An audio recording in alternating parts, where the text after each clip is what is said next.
What's up, y'all? So right now I'm driving southwest of the city for the second stop of the tournament for KBL, which is at Otter Lake.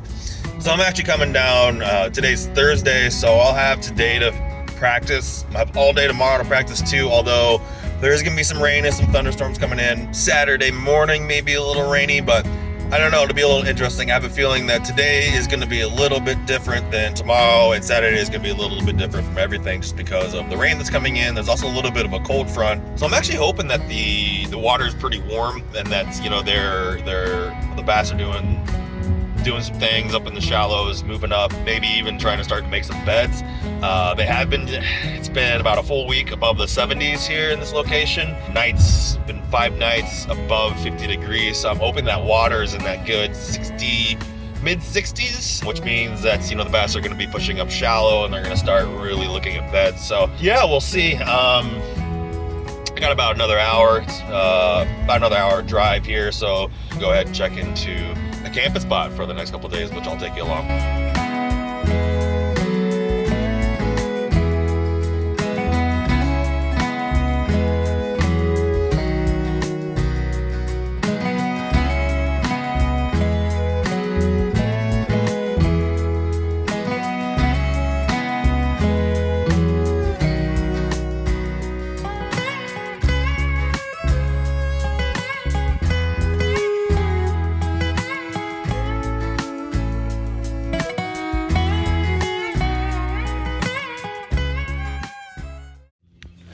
All right, so I'm gonna let you in on a secret on how to start a fire at a campsite every time without fail, including if it's damp out. And the secret ingredient, hand sanitizer, and get the good stuff, the one with alcohol in it. Put a little bit in here.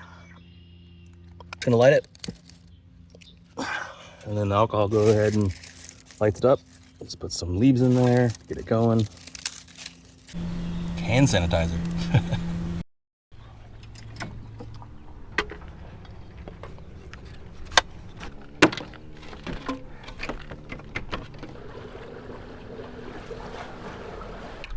Let's get a cast in.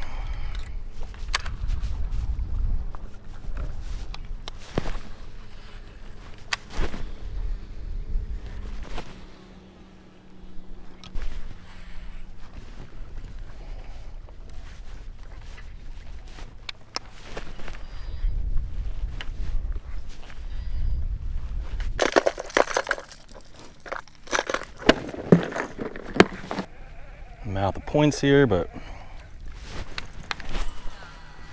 I'm not seeing anything. Doesn't mean they're not here. Could just be I'm fishing the wrong side of the lake. Could be deeper.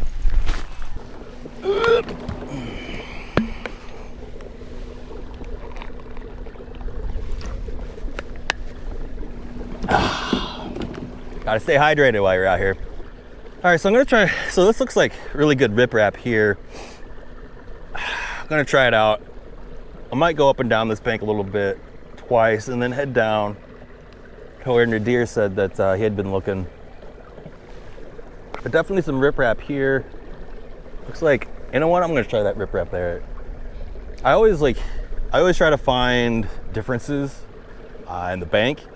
So for an example, if you can see the riprap, the little rock pile in front of me is different than all the rest of the bank that you see because it's all just gonna be steep bank with laydowns, but that's got some rock in it. So I'm thinking that rock maybe come out a little bit. I'm gonna cast a crankbait through it, and then I might slow down and see if I can pick anything off with a jig before I go over there.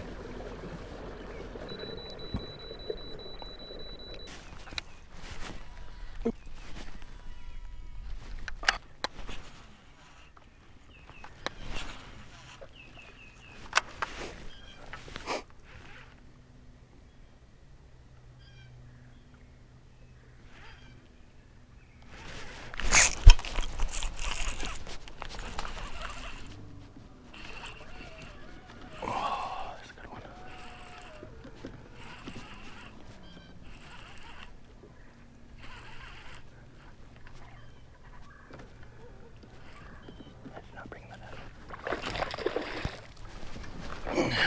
All right.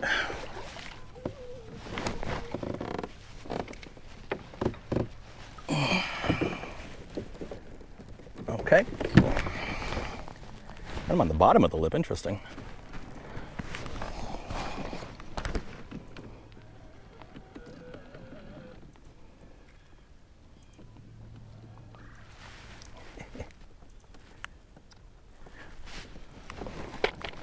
That's a good kayak fish. Let's just see what I would have got here. Call it 15 and a half. Nice. Thanks, bud.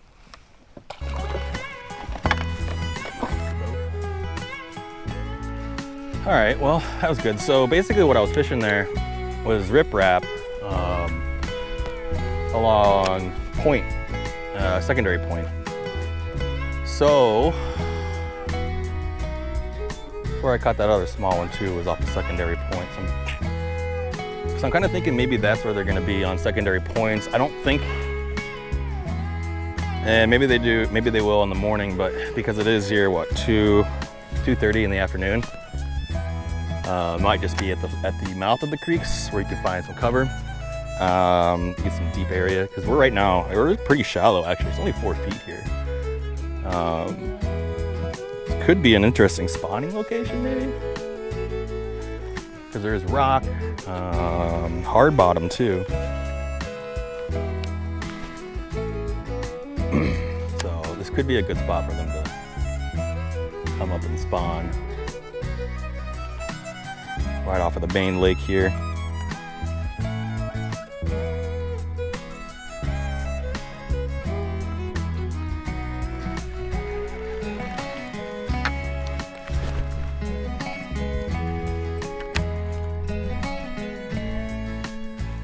So we're just going to continue down here. You know, I don't think they're going to be in the back of the creeks, but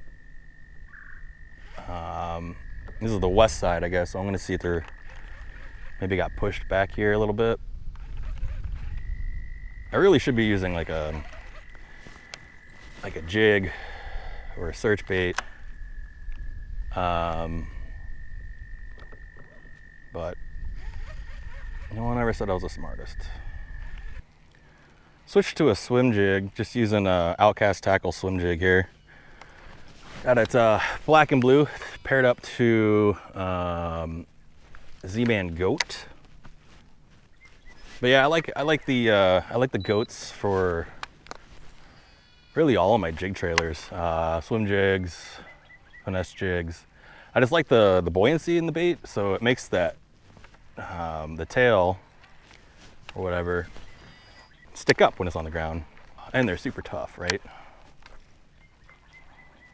You know, it's hard for these things to really come apart on you. You can catch multiple fish on, which is nice. The only thing I don't like about them is it is pretty hard. Like if you don't have if your jig doesn't have the right bait keeper on it, it can be pretty hard to keep your bait on, because it's gonna keep falling off. But that's about the only bad thing. What I'm doing right now is just trying to eliminate water.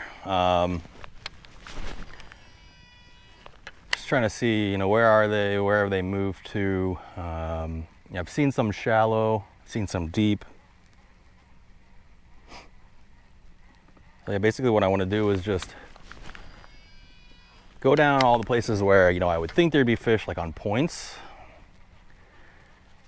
And just kind of fish them fish them a little bit. Damn, that was a fish. You know, just fish them a little bit. I don't want to, you know, for the next 2 days for practice, what I don't want to do is just beat the brakes off of them to the point where, you know, they leave.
So huge shout out and thanks to Deep Dive for sponsoring this video. I use Deep Dive to give me an idea and understanding of wind patterns and how the lake's gonna be. So for me, personally, I love the wind effect part of Deep Dive. And if you get into it, you can kind of see, you can even see, like, you can go back 3 days and see, you know, what the wind was doing. So you can see, you know, back on Friday, you can kind of see that it was, the wind was coming from the south. And you see then it kind of shifted, right? It shifted down. It was really windy yesterday. Today, pretty windy, but it was, you know, again, south-southeast winds. And you can also see what it's going to be, right? So tomorrow, super windy here, a lot of gusts, 29-mile-an-hour gusts. And you can use the wind app to start locating the pockets and the points that you want to go. So for me, I was looking at all of these wind-blown points here. The banks, the cutouts that were getting hammered by the wind, and drawing in those bait fish. So if you're not using Deep Dive, you're at a massive disadvantage just because of the things like the wind map, the tournament patterns, bait tools, and things like that. So definitely take a look. I'll leave the link in the description below.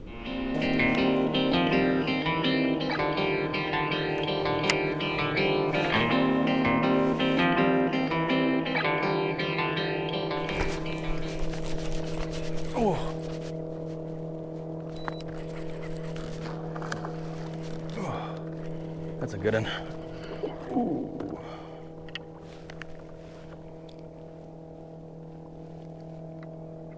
Ooh.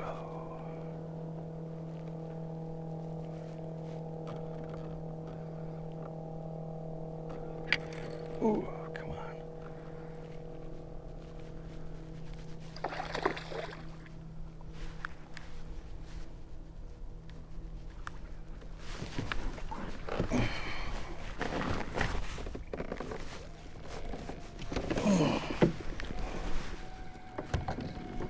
Oh, damn.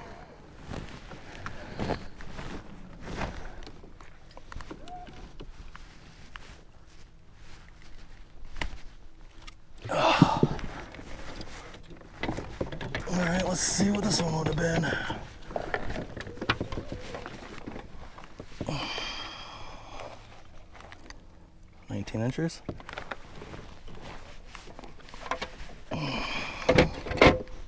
That's a good bass. That's a good bass. All right. I'll let you go back. I'll let you go back in the water, girl. There you go.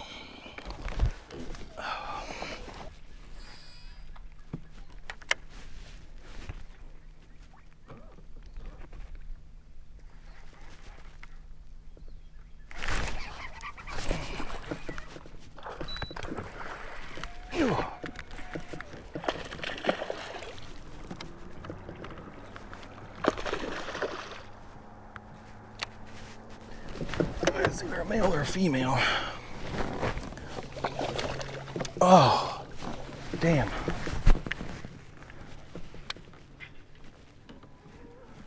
Okay, well, they're on structure now. So, probably the same size. It was probably about the same size. Oh man, the time I forget the net is, you know, the time that I need it.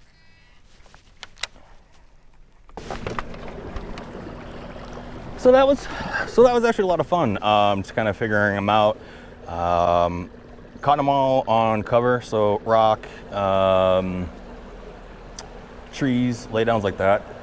Caught them on a black and blue swim jig, black and blue, well, green bluegill with a black and blue trailer. It's the cage fighter jig and a crankbait. So yeah, it was a little bit of a rough day, to be honest with you. Yeah.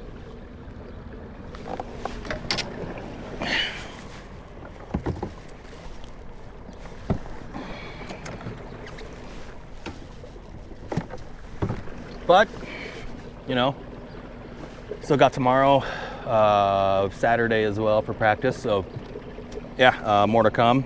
Appreciate y'all watching. As always, get out there and fish. Tight lines, y'all.